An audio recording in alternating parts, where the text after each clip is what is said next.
It's amazing when you start to see your own patterns and how you flip the switch and how you go to something else, that then you can start to make different choices.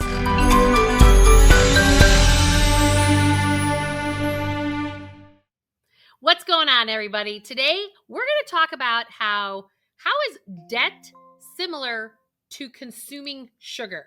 Why would I compare these two? Well, a lot of times we don't understand our money patterns as much as we understand the patterns of our own health. And so I thought if I made this analogy, because I'm always saying that we work things out and we act it out, and we do it through our money, through our health, or our relationships. So let's take a look at this correlation between our health and our wealth. So when we look at the fact that sugar and debt, what are they? They're both actually addictive.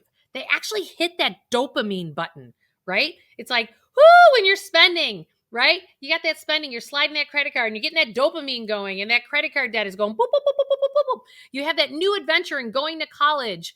And all of a sudden, though, but you're bumping up that credit card or your student loan debt. And then you're like, oh, I like that BMW that I just got. Well, that BMW, boop, boop, boop, boop, boop, boop, you bumped up your debt. But that dopamine button is going, woo, woo, we like it. I love it. So here's the thing. Sugar does the exact same thing to you. Sugar lights up your brain. Literally, if they showed your brain after you've eaten sugar, it's 10 times more addictive than cocaine. Seriously? 10 times more addictive than cocaine. Spending is the same thing. The thing is when we're not dealing with our emotions and what's really, truly going on in our inside, we distract ourselves, and those distractions can be destructive, like eating a bunch of sugar or you're creating a bunch of debt. And it's addictive. That's the first thing that they have in common. The second thing that they have in common is they both create hangovers. Spending hangovers? Just think about the holiday time, right? You put all that money on credit cards, and then in January, you're like, oh, why did I do that? Right? Sugar, if you've eaten a ton of sugar the night before, how about a few glasses of wine, a few beers, knocking it back? Oh, and then you convince yourself going, oh, I'm going to go to vodka and I'm not actually going to have as much sugar. But you still have, but then you add the Red Bull to the vodka and then there's sugar, right? They both give you hangovers. You have a sugar addiction. Then when your body's trying to come off of the sugar, it's like, give me more sugar, right? So it's addictive and you're getting hangovers from both of them. What else does debt and sugar have in common? It actually eats away at your heart and your soul, both of them. Physiologically, emotionally, and mentally.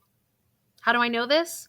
Because I watch people who create debt structures that feel like a lead balloon. It feels like a jail. It feels like a shackle on your leg. No different than if you eat too much sugar, you're blowing up your body. You feel heavy. They both feel heavy.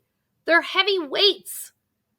So take a look at when you are not willing to feel your emotions, whether it's sadness, frustration, anxiety. Do you go for the sugar? Do you go for spending? And watch some of this patterning that's going on with you. Because the way you break these patterns is the first step is awareness. It's all about, am I defaulting to that? It's amazing when you start to see your own patterns and how you flip the switch and how you go to something else, that then you can start to make different choices. That actually, it's not about don't do this, don't do that, don't create debt, don't eat sugar. It's not about that.